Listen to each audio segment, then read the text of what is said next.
10억 원이라는 그 부동산을 처분을 해서 주식시장을 리먼브라더스 때 폭락을 했을 때 막 빌빌 기고 있을 때 그때 헐값에 사들였으면 그때 이제 배당주를 사는 게 딱 정확해요. 왜냐하면 주식에 대해서 잘 모르면 좀 약간 안정적인 배당주를 사는 게 좋아요. 근데 배당주에 또 함정이 많기 때문에 근데 모든 경기를 꺾이고 바닥을 길 때는 다 싸요.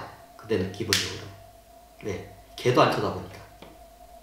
그럼 그때 그런 주식을 싸게 배당 우량주 중에 배당이 꾸준히 나오는 회사들 위주로만 사놨어도 주식에 대해서 많이 공부를 안 해도 돼요. 주식에 많이 공부해도 보통 안정적인 회사들이 배당이 경기가 어려울 때도 배당을 꾸준히 주는 회사들이 정말 안정적이고 내실이 좋은 회사들이에요. 경기가 어려움에도 불구하고 배당도 적게 안 줘요. 꾸준히 줘요. 꾸준히 주는 회사들이 다 보면 기본적으로 그 시장에 안정적인 회사들이에요. 꾸준히 주는 회사들, 매일마다. 아무리 경기가 나빠져도 배당금이 꺾이지 않는 회사들이 있어요. 거의. 그럼 그런 회사들은 나중에 이런 경기가 리먼브라더스 같은 코로나 사태가 다니면 폭락장에 닿으면 기본적으로 바겐세일 기간이 들어갑니다. 그럼 바겐세일 기간 때 사면 됩니다. 바겐세일 50%가 들어갈 수 있고 바겐세일 70%가 들어갈 수 있습니다. 그럼 그런 우량한 회사들은 경기가 아무리 안 좋아도 그냥 매출이나 영업이익이 그렇게 크게 변동이 없는 회사들이 있어요. 경기가 안 좋아도. 그러면서 배당금은 또 일정하게 계속 오히려 조금씩 경기가 안 좋아도 배당금 더 꾸준히 늘려주는 회사들이 있어요. 그럼 이런 회사들은 내실이 굉장히 좋은 회사이기 때문에 그게 가능해요. 내실이 안 좋은 회사는 그 자체를 할 수가 없어요. 그럼 그 당시에 배당을 꾸준히 주는 이렇게 회사들 이렇게 보면, 리먼브라더스 때도 배당금을 꾸준히 주고, 이게 내실이 좋은 회고, 영업이익이나 이게 꾸준한 회사들이 굉장히 엄청나게 싸게, 반의 반토막까지도 꺾여요. 반토막은 기본이고. 반의 본토막. 그럼 그때 사들이면 돼요.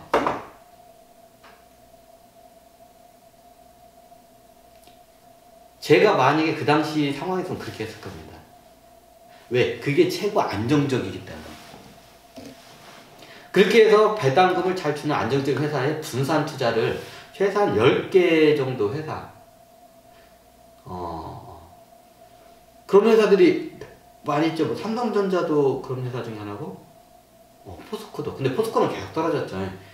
이제 그런 것까지는 제가 예측은 못하겠지만 이런 안 좋은 상황도 있기 때문에 여러 가지 상황을 고려해서 굉장히 가격이 쌀 때 리먼브라더스 사태 때 가격이 쌀 때 그거를 사두었으면 그 다음에는 굉장히 높은 배당금을 받으면서 주가는 주가대로 나오고 배당금은 더 많이 받고. 그러면 아무리 못해도 그 10억짜리가 그렇게 했으면 20억에서 30억으로 그 배당금은 빼고 주식 가격만 10억짜리가 됐으면 아무리 못해도 20억에서 30억 정도는 자산이 이게 올라갔을 겁니다. 리먼브라더스 사태 때 했으면. 그게 제가 봤을 때는 보통 2008년도 후에 몇 년 후에 이제 호황기가 보통 오잖아요. 그때가 되면 보통 이런 사태가 발생하죠. 그럼 그때 주식을 처분하고 다른 데 했다가 이거를 알고 있었으면 2020년에 코로나 사태가 그 주기가 한 번 또 올 거를 미리 알고 있었으면 다른 데서 자산을 이제 옮겨갔다가 나중에 현금을 만들어 놓고 코로나 사태 있을 때 그때 아마 또 들어갔으면 더 큰, 쉽게 말하면 이제 거의 아마 그 흐름을 제대로 탔으면 100억대 자산을 넘어가지 않았을까. 지금이면. 이런 생각을 하게 되더라고요. 자, 그러면 여기 IMF 97년, IMF 2008년 리먼브라더스 2020년 약 12년 주기로 어떠한 대폭락 장세가 옵니다. 그때가 뭐냐? 기회이죠. 원기에 투자할 수 있는 기회입니다. 그 앞으로 가면 총 제가 우리 대한민국을 5단계로 해서 2012년 주기를 봤어요. 그 첫 번째가 뭐냐? 석유파동이에요. 오일 쇼크라고 하죠. 석유 파동이 1973년에 일어납니다. 석유 파동이. 석유 파동이 1973년입니다. 석유 파동은 뭐냐? 네. 석유가 뭐냐? 자원이죠. 에너지 자원이죠. 네. 자원에 문제가 생긴 자원이 공급에 이상이 생긴 일종의 경기에 악영향을 미친 상황이다. 네. 자원 쇼크입니다. 일종의 쇼크라고 할게요. 그냥 급락할 때는 그걸 쇼크라고 돼요. 1973년은 자원 쇼크입니다. 근데 1985년에 뭔가 분명히 일어났는데 우리가 그 대중들이 몰라요. 85년에 뭔가 일어났었습니다. 하지만 우리 대중들은 그걸 잘 모릅니다. 그리고 85년 후에 정확히 IMF가 1997년에 외환위기가 터집니다. 자, 이거는 무슨 쇼크인가요? 외환 쇼크인가요? 네, 아닙니다. 신용 쇼크입니다. 신용 쇼크입니다. 신용. 네, 대한민국이 신용이 없어. 신용이 떨어졌어. 대한민국 화폐를 그 누구도 믿지 않아. 대한민국이 발행한 신용화폐, 신용장을 누구도 믿지 않아. 대한민국 돈을 누구지도 많지 않아. 대한민국의 신용의 쇼크가 온 겁니다. 그래서 IMF 사태는 신용 쇼크입니다. 1973년 석유 쇼크, 자원 쇼크입니다. 일종의 에너지 자원 쇼크이고 1997년은 신용 쇼크입니다. 정확히 그 명칭을 이제 가야 돼요. 자, 리먼 브라더스 사태는 우리나라에서 한 게 아니라 이제 미국으로부터 이제 그 쓰나미가 와가지고 우리한테 덮친 케이스죠. 근데 우리에도 그 리먼 브라더스와 똑같은 그런 버블 같은 게 안에 내재 있었기 때문에 같이 휩쓸려 간 것 뿐이에요. 어차피 터질 게 도화선이 저쪽에서 터진 것 뿐이지 여기도 다 우리나라도 안에 이미 내재가 다 있어요. 자, 리먼 브라더스 사태는 무슨 쇼크인가요? 네, 금융 쇼크죠. 금융 쇼크입니다. 금융을 돈을 펴는데 돈을 다 떼었어. 예전에 가난한 사람들 집 산다고 이렇게 해줬는데 다 돈 떼었어. 이게 금융에다 이제 돈을 떼니까 이게 다 도미노처럼 채권 시장이나 이제 주식 시장하고 다 연결되어 있었던 거예요. 근데 이게 도미노처럼 밀려 들어가니까 이 버블이 갑자기 이게 버블이었다는 걸 그냥 좀 알게 되죠. 금융 버블이라고 돼요, 이거를. 금융 쇼크입니다. 왜 미국에서 리먼 브라더스 금융 쇼크가 왜 발생했냐? 이유는 간단해요. 미국이라는 나라가 예전에는 모든 세계의 공장이었어요. 근데 세계의 공장이던 나라가 공장이 다 어디로 갔나요? 중국으로 넘어갔어요. 미국이 세계를 다스리는 게 있어서 공장이 많고 생산 수단이 그게 원동력이었습니다. 근데 그게 다 중국으로 넘어갔습니다. 그러면 미국은 뭔가 먹고 살아야겠잖아요. 공장을 해서 노동자들이 뭐 이렇게 가서 일을 하고 월급을 받아야 경제가 돌아가는데 그게 안 돼요. 그래서 어떻게 했냐? 네, 금융 기법으로 해서 그걸 갖다가 뺏어옵니다. 어디로부터? 전 세계로부터. 중국의 금융 이게 한 번씩 들어갔다 나왔다 하면서 중국에 있는 금융의 부를 갖다가 가지고 들어와요. 옛날 IMF도 우리가 한 번 그것도 당한 거예요. 금융 세력들한테.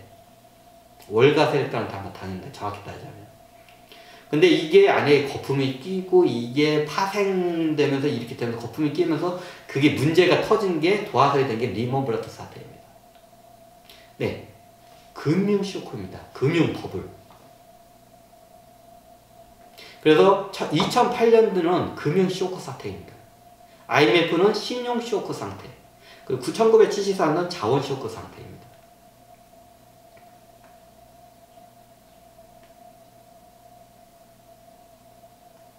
자, 그러면 우리가 최근에 가까웠던 코로나19 사태에 대해서 알아봅니다. 2020년.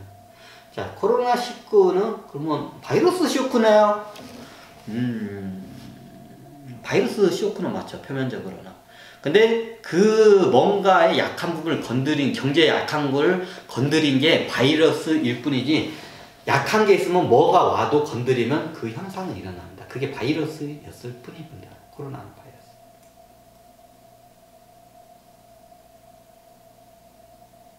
그럼 바이러스 쇼크로 봐야 하나요? 저는 좀 바이러스 쇼크로 보기에는 어폐가 있다고 봅니다. 그러면 2020년 뭔 쇼크인가요? 공포의 쇼크? 그냥 그 공포, 세기 말이 되면 왠지 세상이 망할 것 같은 공포의, 무의식의 그 공포의 쇼크. 이제 그게 바이러스라는 게 표면적으로 외적인 게 들어오면서 그게 이제 폭발을 한 것 뿐이죠. 공포의 쇼크. 저는 이걸 갖다가 공포의 쇼크라고 한번 하겠습니다. 네. 바이러스로 해서 사람들이 많이 죽고 하면 공포에 질리게 되면서 경제가 병색이 되고 모든 자산 가격이 폭락을 합니다. 그게 공포 쇼크. 그게 바이러스. 이게 바이러스는 주체보다는 바이러스라는 공포라는 게 이제 이 경제의 건드림이죠. 그게 2020년 코로나19 사태라고 보시면 됩니다. 그러면 이쯤 왔으면 12년 후가 뭔가 오겠다는 걸 이제 우리는 감을 잡을 필요가 있습니다. 자, 2020년이면 2012년이면 2032년이겠군요. 주기가 빨라져서 뭐 온다는 설도 있고 해서 설이 됩니다. 그러면 2032년에 어떤 쇼크가 올까요? 여러분들이 생각할 때 2032년에는 어떤 쇼크가 올까요?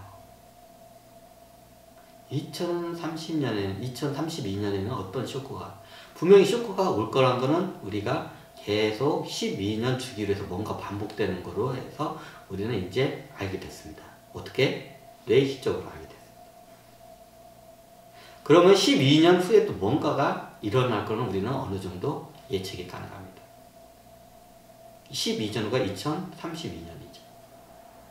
그게 1, 2년 정도 빠를 수도 있고 느릴 수도 있습니다. 하지만 20년 뒤에는 뭔가는 오게 되겠죠.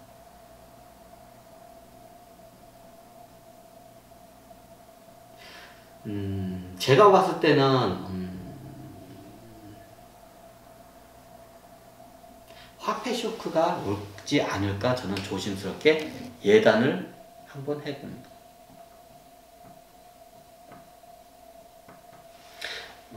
이게 한번 올 때가 됐거든요. 화폐 쇼크. 그러면 신용 쇼크하고 화폐 쇼크는 틀리나요? IMF는 신용 쇼크인데, 네, 좀 틀립니다. 많이 틀려요. IMF는 우리나라가 신용을 잃었기 때문에 신용 쇼크라고 합니다. 그 신용 화폐로 해서 이렇게 나타나는 것 뿐이죠. 화폐 쇼크는 뭐냐? 인대까지 인류가 찍어낸 어마어마한 화폐들이 진짜 자산시장, 실물시장으로 이게 올라오기 시작합니다. 이미 올라오고 있어요. 그럼 제가 다음 쇼크는 화폐 쇼크가 오지 않을까 조심스럽게 예단합니다. 그렇다고 다른 쇼크가 올 수 있고 그건 저도 모릅니다. 그냥 예단할 뿐입니다. 이미 그 현상이 다 일어났습니다. 모든 자산이 다 스태그플레이션이라고 하죠. 경기가 안 좋은데 겁나게 인플레이가 엄청 올라가. 왜 그럴까요? 네, 지하에 있던 화폐들이 실물시장으로 조금씩 기어 올라오기 때문에 일어난 현상입니다. 그럼 이게 어느 순간에 정점에 도달하면 큰 쇼크로 폭발을 할까라고 저는 판단합니다. 그래서 세기 말이 되면 가상화폐 시장이 열리게 돼요. 왜? 국가가 찍어낸 신용화폐는 더 이상 믿지를 못하는 시대가 와요. 그래서 종이화폐 시대가 이제 없어져요. 이게 한번 그 홍역을 한번 거치고 원래 다음을 넘어가야 돼요. 지금이 그때가 아닌가 지금 싶습니다. 아마 다음에 오는 2032년, 그럼 우리 여기 겨울이 지나요? 지금 겨울 상태로 들어가고 있어요. 그게 코로나 쇼크로 이제 나타난 겁니다, 표면적으로.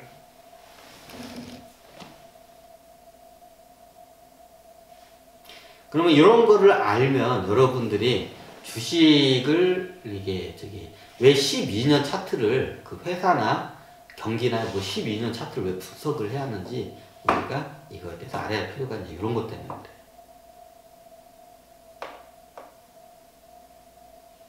이게 제가 살아온 자산의 경우와 여러 가지를 대입을 해서 설명을 한번 드려봤어요.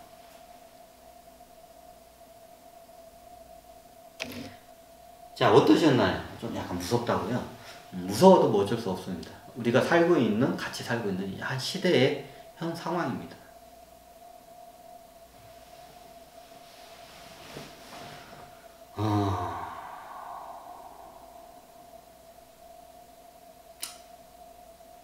씁쓸하다고요? 제가 예전에 이런 말을 한 적이 있어요. 앞으로는 1조 원, 현재 1조 원으로 집 한 채도 못 사는 시대가 올 거라고요. 그게 아마 50년, 50년 후일지 70년 후일지는 모르지만 그게 1조 원으로 집 한 채도 살 수 없는 시대는 분명히 온다고. 아마 그게 생각보다 더 빨리 올 수도 있지 않을까 하는 조심스럽게 예측을 좀 하고 있습니다, 저는.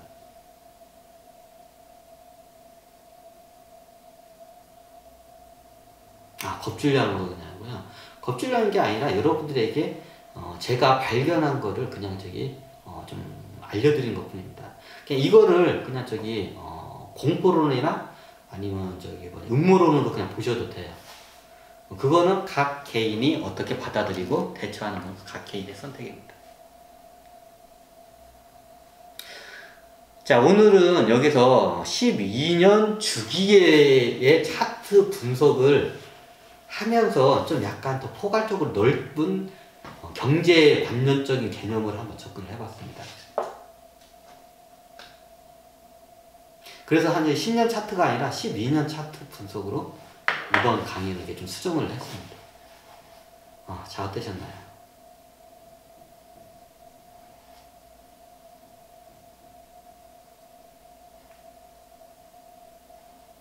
무섭다고요? 그걸 풀 수 있는 거는 오로지 지구에 있는 대중들의 생각과 판단과 행동에 달려 있습니다. 이거 인위적으로, 이거는 자본주의 시장일 때 인위적으로 어떻게 이렇게 한다 해서 그렇게 어느 정도 길은 틀 수 있지만 되지는 않아요. 모든 지구에 있는 사람들이 이걸 알아차리고 그에 대한 뭔가 대비를 공동적으로 해야 이거는 풀릴 수가 있는 문제입니다. 자, 오늘은 여기서 좀 넓은 강의에서 약간 좀 철학적인 것과 여러 가지의 상황을 같이 대입을 해서 주식 차트 분석의 12년 주기 차트 분석에 대해서 이렇게 강의를 했습니다. 네, 감사합니다. 다음에는 주식 강의할 때 봉 차트 분석에서 일봉, 주봉, 월봉, 봉을 보는 이걸 촛대 모양 같이 생겨서 캔들 차트라고 하죠. 다음 강의